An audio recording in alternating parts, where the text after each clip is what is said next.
얼마 전에 신문에요. 아주 재밌는 기사가 났어요. 영국의 카톨릭 신부인 패트릭 포니치노라는 사람이 이분이 그 신부가 되기 전에 신경외과 의사였다는 거예요. 이 신부가 예수님의 십자가의 죽음을 의학적으로 분석해서 발표를 한 게 있습니다. 놀라운 게요. 이태리에 가면 토리노라는 성당이 있어요. 여러분 그 토리노 성당 하면 들어보신 거 있으시죠? 토리노의 성이 혹시 들어보셨어요? 예수님의 시신을 쌌던 그 수위가 있습니다. 이 토리노의 성이라고 하는데요. 이게 가짜냐 진짜냐 논란이 많았는데 최근에 그 탄소 연대 측정을 해보니까 이게 진짜 1세기 때 만들어진 것으로 판명이 됐습니다. 근데 이 신부님이 그 수위를 자세히 관찰을 해보니까요. 예수님의 오른팔이 왼팔보다 10cm가 더 늘어나 있다는 거예요. 이게 오른쪽 어깨가 탈구됐기 때문에 그렇게 10cm가 늘어난 걸로 이렇게 그 토리노 성에 새겨졌다는 겁니다. 그 흔적이. 그러니까 어깨가 탈구된 상태에서 십자가에 이제 매달리신 거죠. 그 바람에 몸무게가 이제 있잖아요. 그 하중 때문에 쇄골 하동맥이 찢어졌을 거라는 겁니다. 파열됐을 거라는 거예요. 이 쇄골 하동맥이라는 게 쇄골 바로 밑에 있는 동맥인데 이게 머리와 어깨 또 이 팔 그리고 이 폐까지 다 연결이 되어 있대요. 이게 찢어지면서 흉곽과 폐 사이에 그 공간에 약 1.7리터의 피가 고였을 거다. 그래서 성경에 보면은 로마 병사가 예수님이 죽었는지 살았는지 확인하기 위해서 옆구리를 창으로 찔렀을 때 물과 피가 나왔잖아요. 그게 쇄골화 동맥이 끊어지면서 생긴 내부 출혈과 관련이 있다는 겁니다. 또 토리노 수위를 자세히 보면은 예수님이 십자가를 질 때 오른쪽 등에서 왼쪽 등으로 옮긴 흔적이 있다는 거예요. 성지순례를 가보면은 십자가의 길이라는 게 있습니다. 비아 돌로로사라는 그 십자가의 길이 있는데 예루살렘 성전에서요 골고다까지 약 한 800m 정도 되는 길이에 그 십자가의 길이라는 게 있습니다. 거기 가면은요 14군데의 그 기념하는 예수님의 그 십자가의 고난을 기념하는 그 장소가 있습니다. 근데 그 중에 3군데가 예수님께서 넘어지셔서 그 넘어진 곳을 표시하는 곳이 있어요. 3번 넘어지시면서 이렇게 손을 이렇게 짚은 그 벽이 있는데요. 거기 보면 예수님께서 이렇게 짚으셨던 벽이 사람들이 하도 많이 이렇게 손을 대서 맨질맨질하게 달아졌던 그런 곳도 있습니다. 그러니까 얼마나 예수님이 힘드셨으면 3번이나 넘어지셨을까. 아마 어깨가 탈구된 상태에서 그렇게 오른쪽으로 지다가 또 힘드시니까 왼쪽으로 십자가를 지지 않았을까 이렇게 생각을 해볼 수 있습니다. 또 그렇게 어깨가 탈구된 상태에서 3시간 동안 매달려 있으면서 숨을 들이마시고 내쉬는 과정에서 이 쇄골 하동맥에서 갈비뼈 표면을 가로지르는 이 혈관이 가로지면서 마찰을 계속 일으키면서 그게 결국 파열됐을 거라는 거예요. 그래서 이 포리치노 신부는 예수님이 옆구리에서 나온 물과 피가 실은 뇌척수액일 가능성이 많다라는 거예요. 결국 뭘 말하는 것이냐? 예수님이 의학적으로 완전히 사망했다라는 것입니다. 자, 그런데 예수님이 다시 살아나셨어요. 여러분 아멘입니까? 여러분 이게 마음에 믿어지십니까? 이게 마음에 믿어지는 게 이게 바로 하나님의 은혜입니다. 여러분 믿음은 내가 믿어야지 해서 믿을 수 있는 게 아닙니다. 믿어져야 됩니다. 그런데요, 믿음은 바라는 것들의 실상이요 보이지 않는 것들의 증거다. 히브리서 11장 1절의 말씀이죠. 믿음은 바라는 것들의 실상이다. 이때 바란다는 거 여러분 이거는 미래지 과거가 아닙니다. 믿음은 바라는 것들의 실상이요. 할 때 그 바라는 것, 이건 미래잖아요. 그래서 믿음은 과거에 일어난 사건을 내가 믿겠다, 믿는다. 이게 믿음이 아닙니다. 미래에 일어날 일을 믿는 것, 이게 믿음입니다. 그래서 내가 부활을 믿는다는 건 뭐냐? 과거에 예수님이 십자가를 지고 나를 위해서 죽으셨다. 그리고 3일 만에 다시 살아나셨다. 그게 역사적 사실이다. 이걸 믿는 게 믿음이 아닙니다. 예수님이 부활하신 것처럼 나도 부활할 거다. 이걸 믿어야 부활을 믿는 겁니다. 여러분 이거 아멘입니까? 바라기는 저와 여러분에게 이 믿음이 있기를 바랍니다. 부활이 과거의 사건이 아니라 앞으로 저와 여러분에게 일어날 미래적 사건임을 믿으시는 여러분 되시기 바랍니다. 자, 오늘 본문에 두 개의 부활에 대한 증언이 나옵니다. 하나는 막달라 마리아의 증언이고요. 또 하나는 엠마오로 내려가던 두 제자의 증언입니다. 부활하신 예수님을 처음 만난 사람은 막달라 마리아였습니다. 요한복음에 보면 막달라 마리아가 예수님의 무덤에 가서 예수님이 시신이 없어진 것을 제일 먼저 발견합니다. 그래서 베드로와 요한을 찾아가서 이 사실을 알려주죠. 그래서 베드로와 요한이 무덤으로 달려가 보니까 무덤 안에 진짜 예수님의 시신이 없어진 거예요. 그리고는 각자 자기 집으로 그냥 돌아가 버립니다. 그리고 마리아가 혼자 있을 때 예수님께서 마리아야 이렇게 부르셔요. 마리아가 부활하신 예수님을 처음 목격하는 순간이죠. 자, 그런데 여러분, 예수님이 베드로와 요한이 같이 있을 때 그때 나타나시지 않고 왜 집으로 돌아간 후에 마리아가 혼자 있을 때 예수님이 나타나셨을까요? 여러분 이상하지 않습니까? 다른 사람도 아니고 베드로와 요한은 예수님께서 가장 사랑하시는 제자입니다. 예수님께서 특별히 사랑하시던 제자가 셋이 있었잖아요. 야고보와 요한, 베드로 이 셋은 예수님이 각별히 챙기셨던 제자들입니다. 그럼 다 있을 때 나타나시지 왜 막달라 마리아 혼자 있을 때 예수님께서 나타나셨을까? 자, 오늘 본문 구절을 보세요. 예수께서 안식 후 첫날 이른 아침에 살아나신 후에 전에 7 귀신을 쫓아내어 주신 막달라 마리아에게 먼저 보이시니 이렇게 나와 있습니다. 여러분 예수님 당시의 여자는요. 사회적으로 지위가 굉장히 낮았습니다. 여자의 증언은 법정에서 증거로 채택될 수가 없었습니다. 그 정도로 여자의 지위가 낮았습니다. 여자의 말을 잘 믿지 않았어요. 게다가 학자들에 의하면 막달라 마리아는 몸을 파는 여자였습니다. 게다가 귀신 들린 여자였어요. 귀신까지 들렸던 여자였어요. 여러분 귀신 들린 여자 말을 믿을 수 있겠습니까? 귀신 들렸다가 나은 여자라고 할지라도 믿기가 힘들잖아요. 근데 예수님이 그 막달라 마리아한테 나타나신 거예요. 여러분 잘 보세요. 그래서 결국 제자들이 예수님이 부활하셨다는 사실을요. 이 막달라 마리아를 통해서 듣게 됩니다. 다시 말해서 예수님이 자신의 부활을 눈으로 보여준 게 아니라 귀로 듣게 했다는 겁니다. 제자들한테는. 자, 여기에 예수님의 의도가 있습니다. 자, 다 같이 10절과 11절 우리 한번 같이 본문 읽어보겠습니다. 10절, 11절입니다. 시작. 마리아가 가서 예수와 함께하던 사람들의 슬퍼하고 울고 있는 중에 이 일을 고하매 그들은 예수의 살으셨다는 것과 마리아에게 보이셨다는 것을 듣고도 믿지 아니하니라. 자, 여기 듣고도 믿지 아니하니라. 여기 밑줄 치시기 바랍니다. 듣고도 믿지 않았다.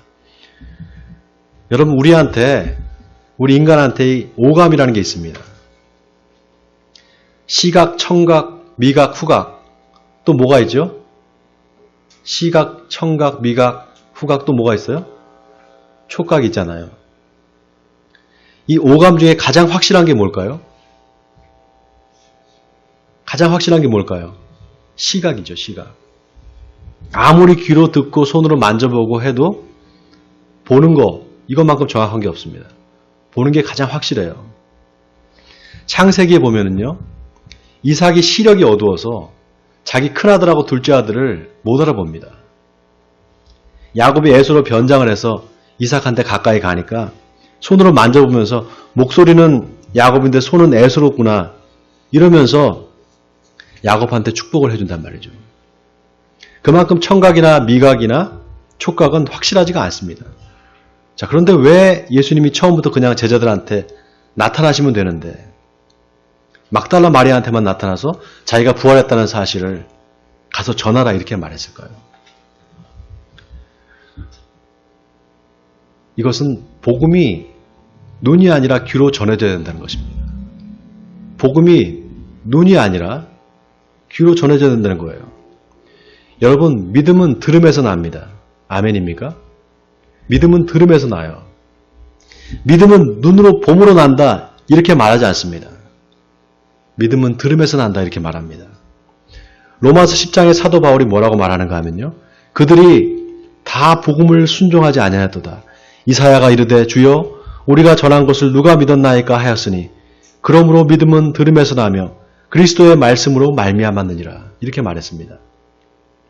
여러분, 이게 사도 바울이 이사야서 53장 1절을 인용한 겁니다. 이사야는 예수님이 오시기 700년 전 사람이에요. 뭐라고 예언했는가 하면 우리가 전한 것을 누가 믿었느냐? 여호와의 팔이 누구에게 나타나느냐? 그는 주 앞에 자라나기를 연한 순 같고 마른 땅에서 나온 뿌리 같아서 고운 모양도 없고 풍채도 없은즉 우리가 보기에 흠모할 만한 아름다운 것이 없도다. 그는 멸시를 받아 사람들에게 버림받았으며 간고를 많이 겪었으며 질고를 아는 자라. 그는 실로 우리의 질고를 지고 우리의 슬픔을 당하였거늘 우리는 생각하기를 그는 징벌을 받아 하나님께 맞으며 고난을 당한다 하였노라. 이사야 선지자가 한 예언이죠. 바로 예수님에 대한 메시아가 올 거다. 그러나 사람들이 그 메시아를 몰라보고 죽일 거다. 이 예언을 한 겁니다. 이사야가 이 예언했을 때 아무도 그 사실을 믿지 않았습니다. 근데 지금도 마찬가지라는 거예요. 사도 바울이 그 얘기를 하는 겁니다. 이사야가 말한 메시아가 이미 왔는데 그래서 바로 이 사람 예수다 이렇게 아무리 이야기를 해도 사람들이 믿지 않는다는 겁니다. 고린도전서 1장 21절에 사도 바울이 하나님의 지혜에 있어서는 이 세상이 자기 지혜로 하나님을 알지 못하므로 하나님께서 전도에 미련한 것으로 믿는 자들을 구원하시기를 기뻐하셨도다 이렇게 고백을 했습니다. 여러분, 하나님이 미련하신 분입니까? 하나님이 미련하신 분입니까? 아니잖아요. 지혜로 세상을 창조하신 분인데 그런데 하나님이 미련하게도 이렇게 말로 전하고 그걸 듣고 그 듣는 사람이 믿게 해서 구원받게 그렇게 하셨다는 겁니다. 그리고 그렇게 하는 걸 하나님이 기뻐하신다는 거예요. 그게 하나님이 인간을 구원하시는 방법입니다. 그래서 하나님이 제일 기뻐하시는 일이 뭘까? 바로 우리가 복음을 전하는 겁니다. 바로 우리가 복음을 전하는 겁니다. 예수님이 바로 당신을 위해서 십자가에 돌아가셨습니다. 그리고 3일 만에 다시 부활했습니다. 그래서 당신의 죄가 다 용서받았습니다. 이 사실을 믿기만 하면 구원받습니다. 이 말을 믿지 않는 사람들한테 전하고 알리는 거, 이거 하나님께서 가장 기뻐하시는 일입니다. 원하기는 날마다 주님의 부활의 복음을 믿지 않는 이웃에게 전하시는 여러분 되시기를 주님의 이름으로 축원드립니다. 자, 부활하신 예수님이 막달라 마리아한테 나타나셨는데 막달라 마리아한테만 나타나신 게 아니었어요. 누가복음 24장 13절에 보면은요. 엠마오로 내려가는 두 제자한테 예수님이 나타나십니다. 근데 어찌된 일인지 한참을 예수님과 함께 길을 가고 동행을 하는데 이 두 제자가 예수님인지를 몰라봅니다. 왜 그랬느냐? 예수님이 다른 모양으로 나타나셨기 때문입니다. 자, 오늘 본문 13절을 보겠습니다. 그 후에 저희 중 두 사람이 걸어서 시골로 갈 때 예수께서 다른 모양으로 저에게 나타나시니. 자, 여기 다르다는 말이요. 헬라어로 두 가지가 있습니다. 하나는 헤테로스라는 말이 있고요. 또 하나는 알로스라는 말이 있어요. 알로스는요, 두 개가 똑같은 건데 그 중에 하나를 말할 때 알로스라는 말을 합니다. 두 개가 똑같은 거예요. 헤테로스라는 말은 두 개가 완전히 다른 걸 말할 때 헤테로스라는 말을 씁니다. 여기서 다르게 나타났다, 다른 모양이다, 이 말은 헤테로스입니다. 여러분 생각해 보세요. 예수님을 만난 적이 없으면 모르겠는데 다 예수님의 제자들이잖아요. 예수님이 살아계실 때 예수님을 다 본 사람들입니다. 그런데 몰라봤어요. 그러니까 이건 뭐냐? 예수님이 완전히 다른 모습으로 나타나셨다는 겁니다.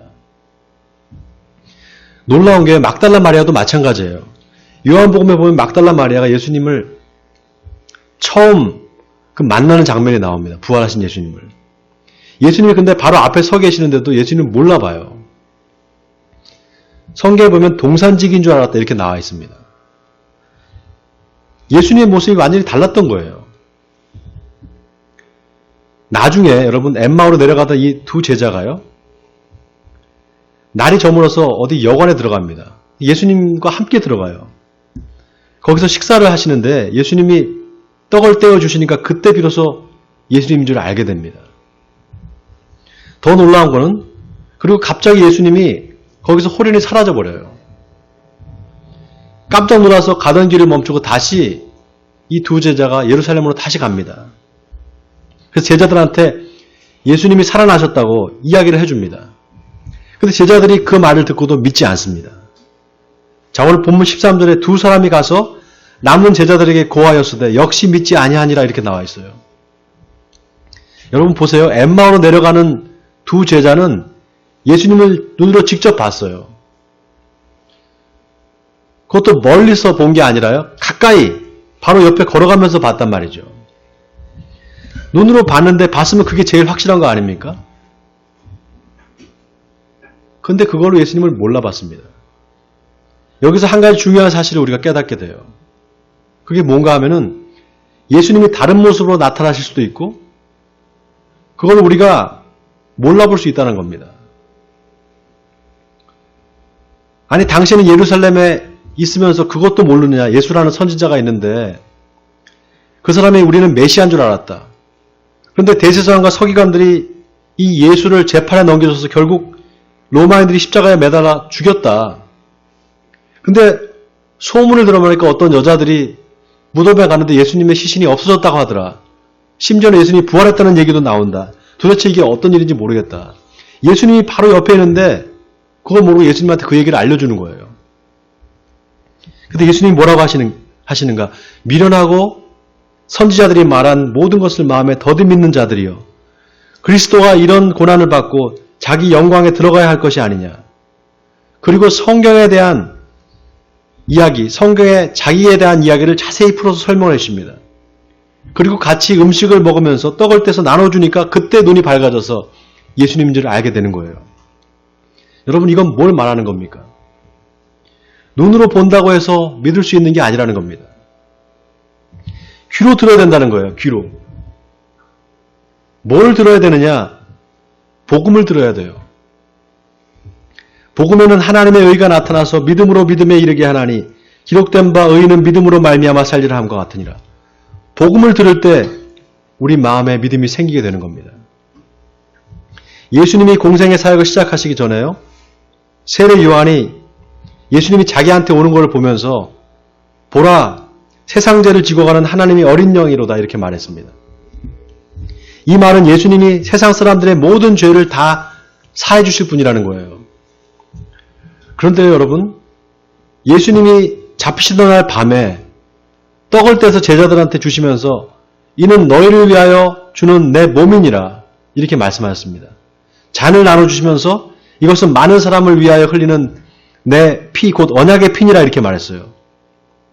여러분 세상 죄를 지고 가는 하나님의 어린 양이다. 그러면 모든 사람들을 위해서 이거는 내가 너에게 주는 모든 사람들을 위해서 흘리는 나의 피다 이렇게 말했어야 되잖아요. 그런데 모든 사람이 아니에요. 많은 사람을 위하여 흘리는 피다 이렇게 말했습니다. 모든 사람과 많은 사람 같은 말일까요? 다른 말입니다. 여러분 예수님이 십자가를 지고 죽으신 거는 세상 모든 사람의 죄를 다 담당하신 거예요. 아멘입니까 여러분? 십자가를 지고 돌아가신 건 모든 사람들의 죄를 다 사해 주신 겁니다. 그래서 세례 요한이 예수님을 보고 보라 세상 죄를 지고 가는 하나님의 어린 양이로다 이렇게 말한 겁니다. 예수님께서 십자가에 돌아가시면서 다 이루었다 이렇게 말씀하셨어요. 뭘 다 이루었느냐? 하나님께서 주신 모든 사람들의 죄를 다 사해주는 그 사명을 이루었다는 겁니다. 그러면 세상의 모든 사람들이 다 구원을 받아야 되잖아요. 근데 다 구원을 받느냐? 아닙니다. 왜냐? 복음을 듣고도 믿지 않기 때문입니다. 오늘 막달라 마리아와 엠마오로 내려가는 두 제자의 이야기에 공통점이 있어요. 양쪽 다 부활하신 예수님을 눈으로 직접 봤습니다. 다 만났어요. 그런데 마리아는 동산직인 줄 알았어요. 엠마오로 내려가는 제자들은 같이 한참을 가면서도 그냥 지나가는 행인인 줄 알았습니다. 예수님을. 마리아는 예수님이 마리아야 이렇게 불렀을 때 그때 알았어요. 두 제자는 예수님이 성경 말씀을 자세히 풀어주면서 설명해주고 그때 마음이 뜨거워졌습니다. 눈으로 보는 게 아니라 귀로 들을 때 비로소 부활하신 예수님을 만난 것입니다. 오늘 본문 11절에 마가가 그들은 예수께서 살아나셨다는 것과 마리아에게 보이셨다는 것을 듣고도 믿지 아니하니라 이렇게 기록했습니다. 여러분 지금도 마찬가지입니다. 많은 사람들이 예수의 부활을 믿는다고 합니다. 많은 사람들이 교회를 다니죠. 예수님의 부활을 믿는다고 말합니다. 그런데 대부분 뭘 믿느냐? 2000년 전에 예수님께서 십자가에 달려 죽었다가 3일 만에 부활했다. 이게 역사적 사실이다. 이걸 믿습니다. 근데 여러분 믿음은 과거의 역사적 사건, 이미 일어난 사건을 믿는 게 그게 믿음이 아닙니다. 앞으로 일어날 일을 믿는 게 믿음이에요. 믿음은 바라는 것들의 실상이요 보이지 않는 것들의 증거다 그랬단 말이죠. 그래서 우리가 뭘 믿느냐? 나도 예수님처럼 부활할 거다. 이걸 믿어야 돼요. 자, 그런데 그럼 예수님이 언제 오실지 모르는데 언제 재림하실지 모르는데 그것만 바라보고 그러면 살면 되는 건가? 아닙니다, 여러분.